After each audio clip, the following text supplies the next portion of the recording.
Hi, I'm Greg Bryant. Today's opportunity to chat with a person of authority in our community takes us outside, down the Dunedin Causeway to the High and Dry Grill, and a chance for casual conversation with the Mayor of Dunedin, Julie Ward Bujalski. Hi, how are ya? Good. This is Coffee with the Commission.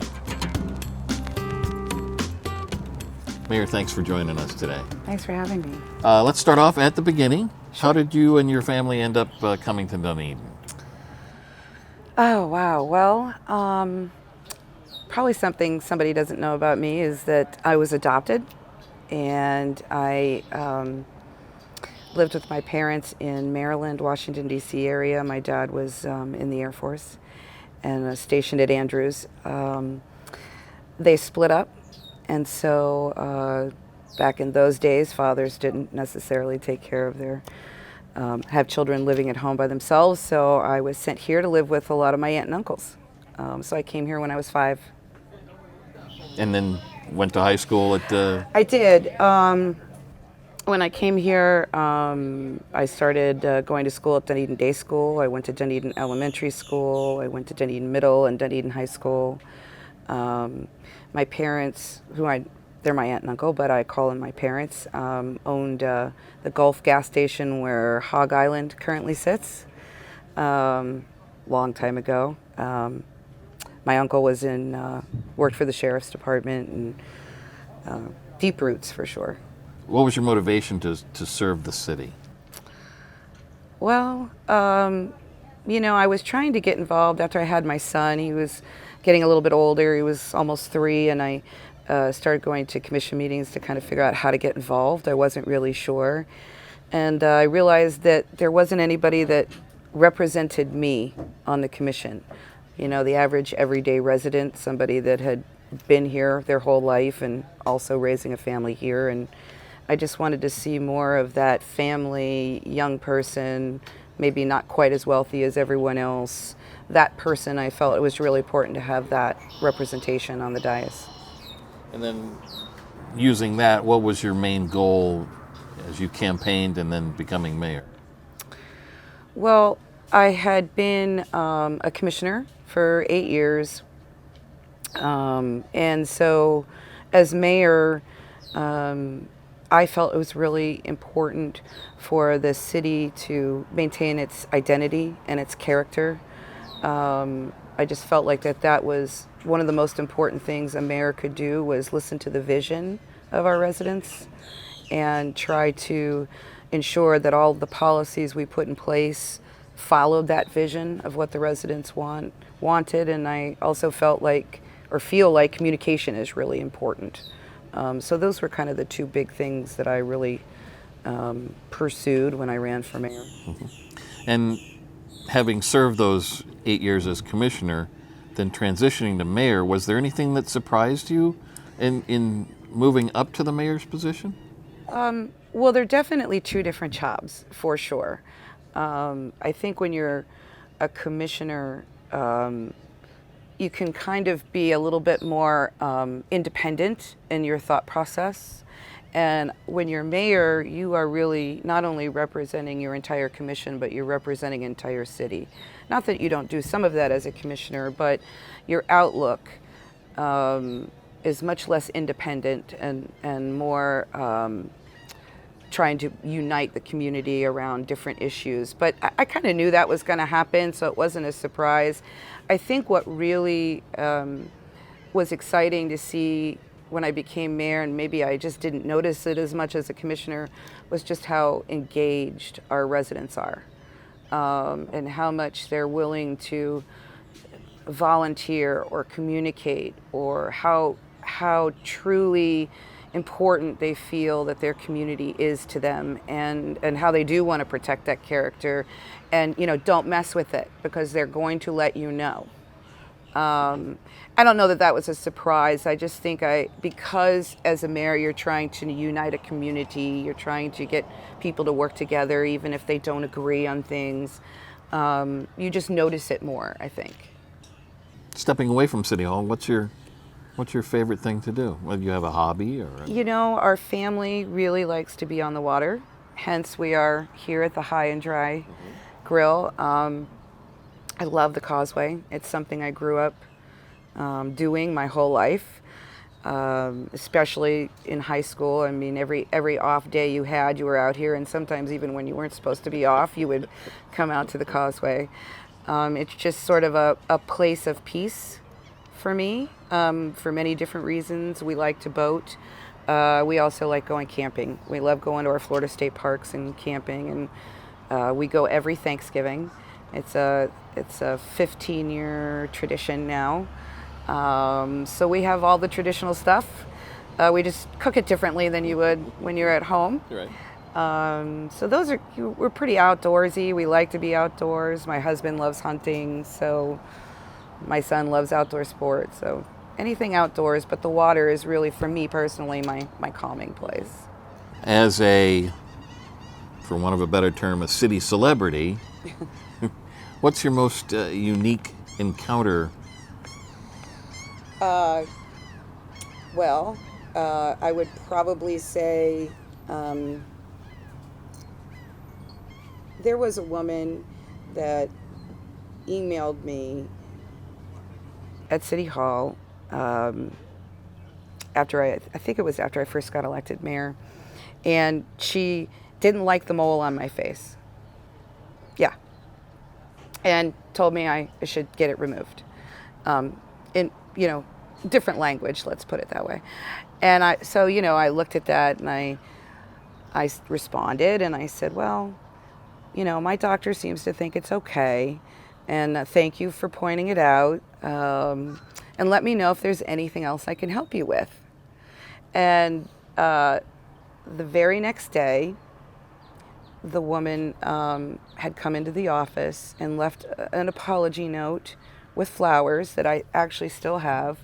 And I realized that was my most unique for sure. But I realized that what you have to realize when you're representing a large group of people, that sometimes people have a bad day. And, they'll take it out on just about anything. And that your job as a uniter of people is to allow them to have their bad day and not react to it, and just let them know that you're still going to be there for them. So, yeah, that was my most unique experience. What do you see as the main focus or concern for the city in the next 10 years? Boy, there's a lot. Well, I'll go back to maintaining Dunedin's identity. As I said, our residents feel very strongly about that, making sure we have compatible development, making sure that we're not changing too drastically in any one direction or another, and engaging our residents as a change is coming. So, compatible development, that's really, I think, going to be a very important thing over the next 10 years. I will tell you that affordable housing is another one. Today, if I wanted to move into Dunedin, I would not be able to afford to do so. And that's just extremely concerning. I thank God that we've been here for so long and we're able to do it, but we're actually already trying to figure out how can our son move back, and how can he afford to do it with starting pays with a 4-year degree.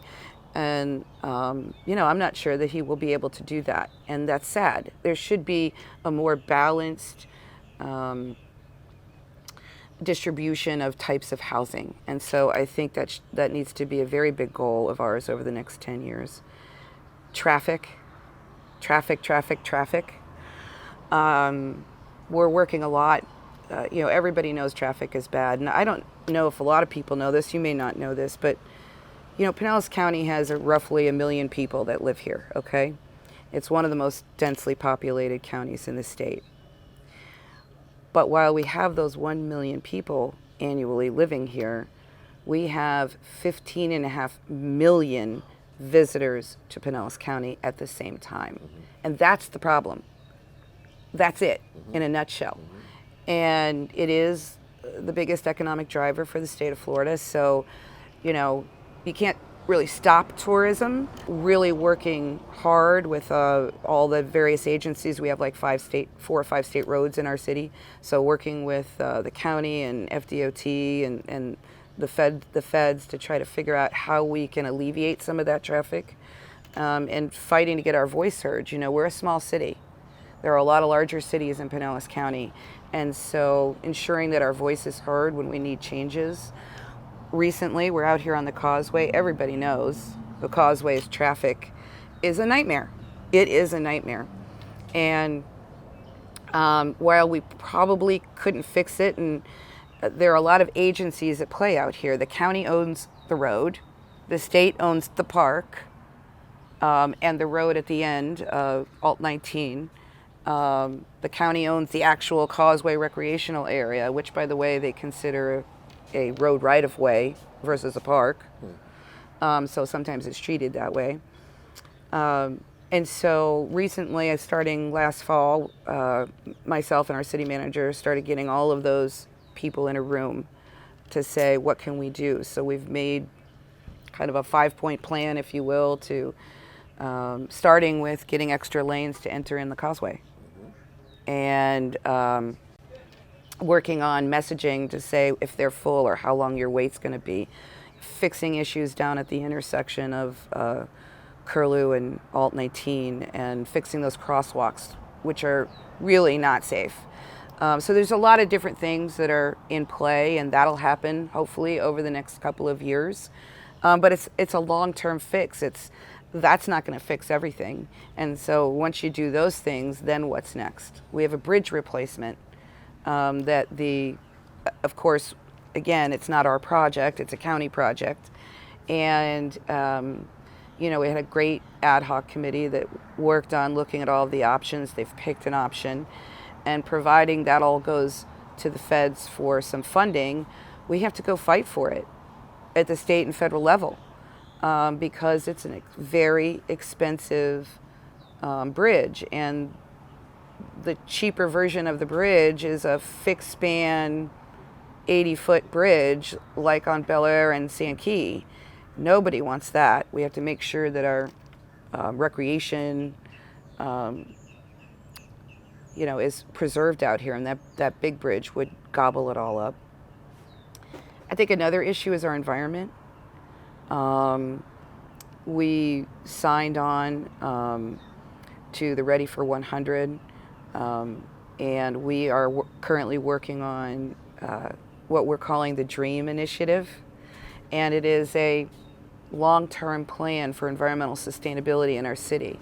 It'll talk about carbon emissions and net zero and solar, but we have sea level rise. That we're a coastal community, so that's going to be a lifelong plan, but that will certainly be very prevalent over the next 10 years, and ensuring that we're planning our capital projects correctly. That's going to be really important. I think those are probably the biggest issues. There's many more. Code enforcement. We've dealt with code enforcement over the last year, and we had kind of a system that was broken. Our code enforcement codes really aren't any different than anyone else. But we're a unique community. And so just because everybody else does it doesn't mean we should. And, we're working on making serious changes to how we deal with our residents, because this is all about the human interaction. And so I'm looking at it as a way, Dunedin's always been a city of firsts. And so I'm looking at it in a way where the city can be that city of firsts and say, we're going to do this different, and we're going to set the standard for how everybody else should be doing it, because how we were doing it was wrong. And so I think I don't think that's going to take 10 years or anything like that, but I do think it's something we're going to have to consistently monitor over the next 10 years and ensure that there's a balance, because, we want to preserve the integrity of our neighborhoods. And sometimes there are bad actors, but it's how you treat someone. And that's the thing I love about Dunedin, is we care about each other. We might not always agree, but we do care about each other, and that needs to be reflected in how our government works with our residents. And so I'm looking forward to our plan and implementing it and bragging about it and shaming other cities for not following us. So that's what I see ahead of us in the next 10 years. You've had a lot of opportunities as mayor. I mean, to work with state agencies, to work with the Blue Jays, working with, the residents, of course. What's the best thing about being mayor? Oh, wow. Obviously working with my neighbors, because I do consider all of our residents and business owners my neighbors. We're small enough to do that. I think the best thing about being mayor is being a good representative and feeling good about working with people every day, helping to solve problems, helping to do exciting things. It doesn't always have to be about solving a problem, but being really accessible and knowing that people feel like they can come up to me on a street and ask me a question and I'll get them an answer. This is the place I grew up with. This is, I think a lot of people forget I live here too. I've had my child here. I've raised my family here. I've had 3 generations of family here. And so, ensuring that this is a place that I can get old in and be okay. Ensuring that my son can come back here and live or raise his family here if he so chooses. Making sure all walks of life look at Dunedin as, no matter what stage of their life, that they'd be happy here. I think that's the best thing, thinking about those things and working towards those things and working with our residents. Thanks for chatting with us today. Thanks for having me. Thanks for watching this episode of Coffee with the Commission. A special thank you to the High and Dry Grill, located on the Dunedin Causeway. This is a Dunedin Television production.